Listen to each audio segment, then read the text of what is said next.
जय हिंद, जय भारत। दोस्तों, आज 17 नवंबर है। पंजाब केसरी लाला लाजपत राय की पुण्यतिथि। आपको याद होगा 30 अक्टूबर 1928 को लाहौर में साइमन कमीशन का विरोध करते हुए अंग्रेज पुलिस की लाठियों से लाला जी घायल हुए थे और फिर 17 नवंबर 1928 को उनका देहांत हुआ। अभी 2 दिन पहले ही मैं ढूडी के गांव भी गया था जहां लाला जी का जन्म हुआ था।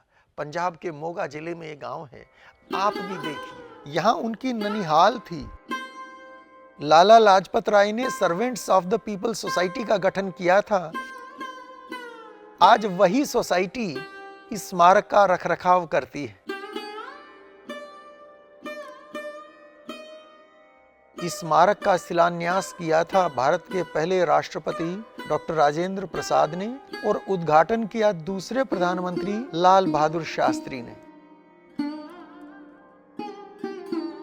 यहाँ था इनका छोटा सा घर। अच्छा, घर यहाँ इस जगह पे था? यहीं इनका जन्म हुआ यहाँ। अच्छा। हाँ। आज जहां लाला जी की यह विशाल प्रतिमा स्थापित है, ठीक इसी जगह 28 जनवरी 1865 को उनका जन्म हुआ था, अपने ननिहाल में। यहां वह छोटा सा घर था। एक छोटा सा पार्क भी है जो प्रॉपरली मेंटेन्ड है। ऊपर चलते हैं। यहाँ एक हॉल है जहां लाला जी से संबंधित कई सारे फोटोग्राफ्स लगे हैं। सामने लाला जी की एक छोटी सी प्रतिमा है, ऊपर एक फोटोग्राफ भी है।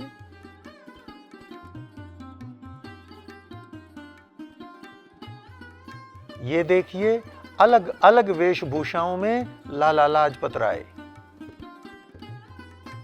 वैसे इस गांव के 9 वीर गदर पार्टी से भी जुड़े थे। बाबा ईशर सिंह जी जो उस जत्थे का नेतृत्व कर रहे थे और रूर सिंह जी, 2 को फांसी हुई थी। अलग से एक वीडियो हम गदर पार्टी के उन वीरों के ऊपर भी बनाएंगे। तो दोस्तों, ये था लाला जी का जन्म स्थल गांव ढूडीके में। आज हम लाला जी के बारे में बात करेंगे। 3 फरवरी 1928 को साइमन कमीशन भारत पहुंचा था। चूंकि इसके सभी सदस्य अंग्रेज थे, इसलिए जहां जहां यह पहुंचा इसका विरोध हुआ।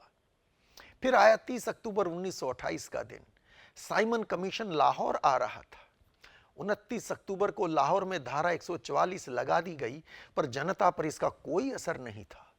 रेलवे स्टेशन के पश्चिमी निकास द्वार के पास भारी भीड़ जमा थी, जिसे पुलिस ने बारबेड वायर की बैरिकेड लगाकर रोक रखा था।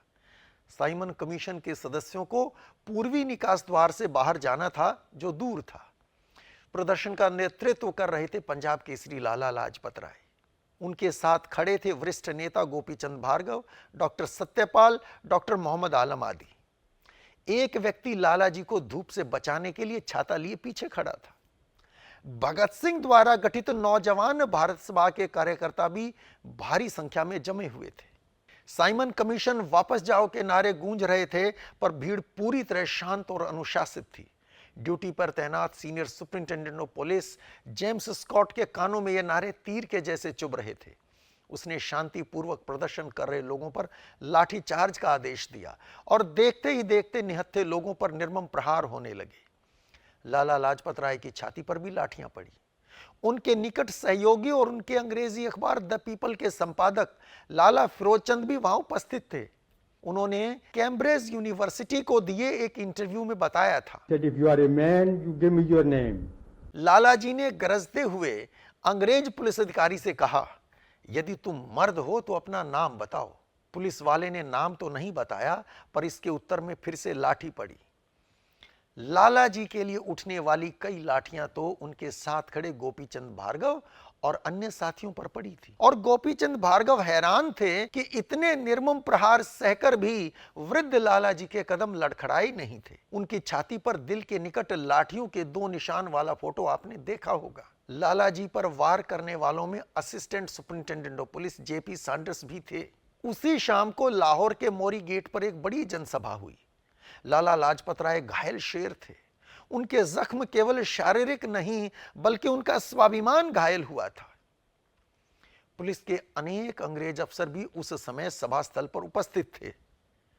उन्हें सुनाते हुए लालाजी ने अंग्रेजी में सिंह गर्जना की, I declare that the blows struck at me will be the last nails in the coffin of the British rule in India. यानी मैं घोषणा करता हूं कि मेरे शरीर पर पड़ी लाठियां भारत में अंग्रेजी राज के कफन में आखिरी कील साबित होंगी।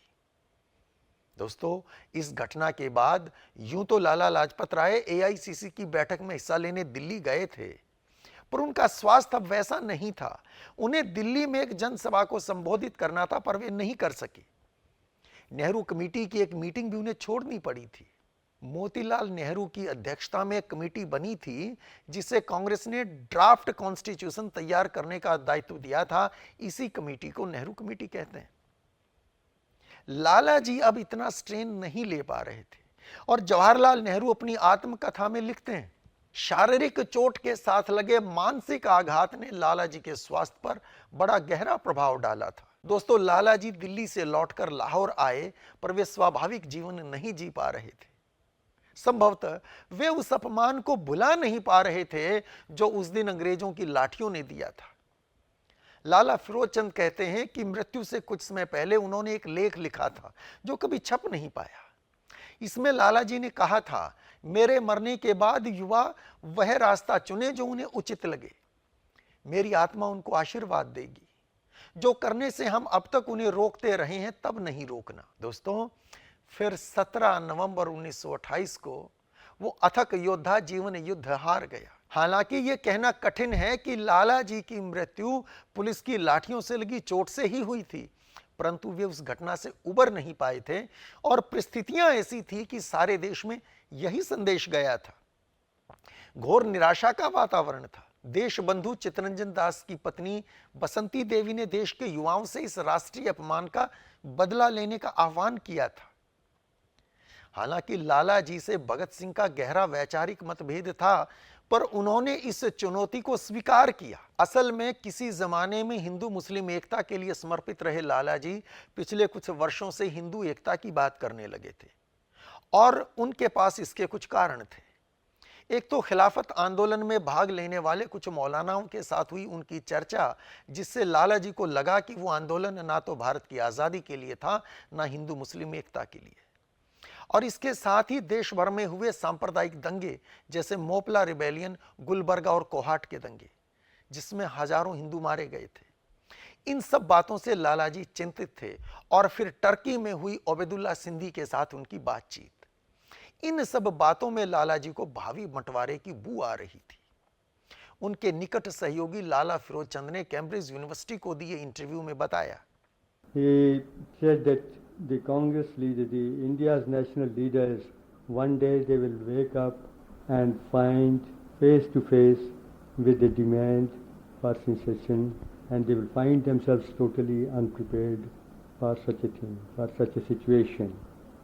लाला जी ने मुझसे कहा, एक दिन भारत के राष्ट्रीय नेताओं की नींद टूटेगी और उनका सामना सेसेशन की मांग से होगा, पर वे इसके लिए तैयार नहीं होंगे। लाला फिरोज चंद के अनुसार लाला लाजपत राय को बंटवारे और हजारों लाखों लोगों के नरसंहार का पूर्वाभास हो गया था। दोस्तों, वर्ष 1972 में सर्वेंट्स ऑफ पीपल्स सोसाइटी के गोल्डन जुबली सोवेनियर में स्वतंत्रता सेनानी और कन्या महाविद्यालय जालंधर की वर्षों तक प्रिंसिपल रही कुमारी लज्जावती को कोट करते हुए लाला फिरोज चंद बताते हैं कि एक बार लाला जी ने उन्हें कटार भेंट की और कहा, He replied, "Take good care of it.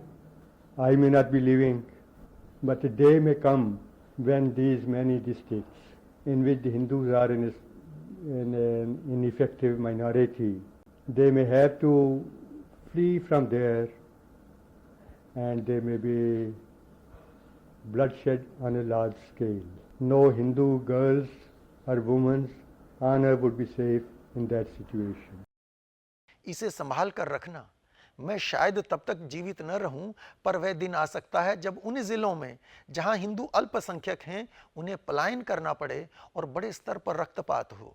उस परिस्थिति में किसी हिंदू लड़की या महिला का सम्मान सुरक्षित नहीं होगा।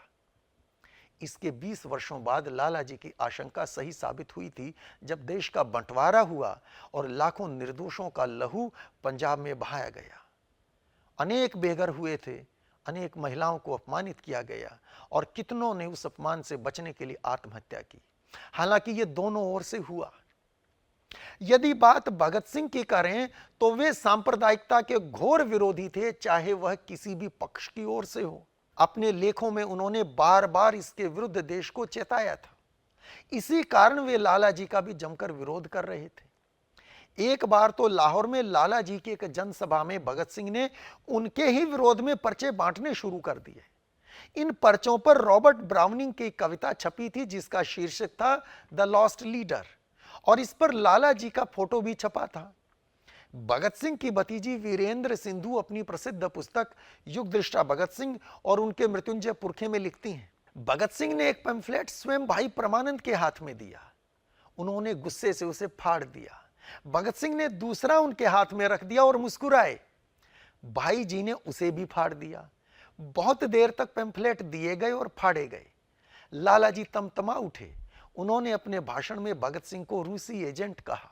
दोस्तों, क्रांतिवीर शिव वर्मा अपनी पुस्तक संस्मृतियां में लिखते हैं, भगत सिंह और सुखदेव के लिए तो लाला जी ने अपने बंगले के फाटक हमेशा के लिए बंद करवा दिए थे। इतनी कटुता और इतने विरोध के बाद भी जब लाला जी की छाती पर अंग्रेज लाठियां पड़ी तो भगत सिंह का वीर खून खोल गया। साथियों के साथ बैठक की और निर्णय ले लिया कि इस राष्ट्रीय अपमान को किसी भी कीमत पर बर्दाश्त नहीं किया जाएगा। फिर ठीक एक महीने बाद 17 दिसंबर 1928 को लाहौर में पुलिस हेडक्वार्टर्स के ठीक सामने भगत सिंह और राजगुरु ने assistant superintendent of police JP Sanders का वध करके निराश और हताश भारतीयों के जख्मों पर अपने पुरुषार्थ का मरहम रख दिया। उस घटना के बारे में यदि विस्तार से जानना चाहते हैं तो इसी चैनल पर प्लेलिस्ट में सबसे नीचे देखिए, वहां युग दृष्टा भगत सिंह की अमर क्रांति यात्रा सीरीज मिलेगी जिसके भाग 2 में सैंडर्स वध का आंखों देखा हाल बताया गया है। उस वीडियो का लिंक डिस्क्रिप्शन में भी मिल जाएगा। अंत में लाला जी की पुण्यतिथि पर उन्हें भावभीनी श्रद्धांजलि और शत शत नमन। आज के लिए इतना ही। ये जानकारी आपको कैसी लगी कमेंट बॉक्स में लिखकर जरूर बताइएगा। जय हिंद, जय भारत।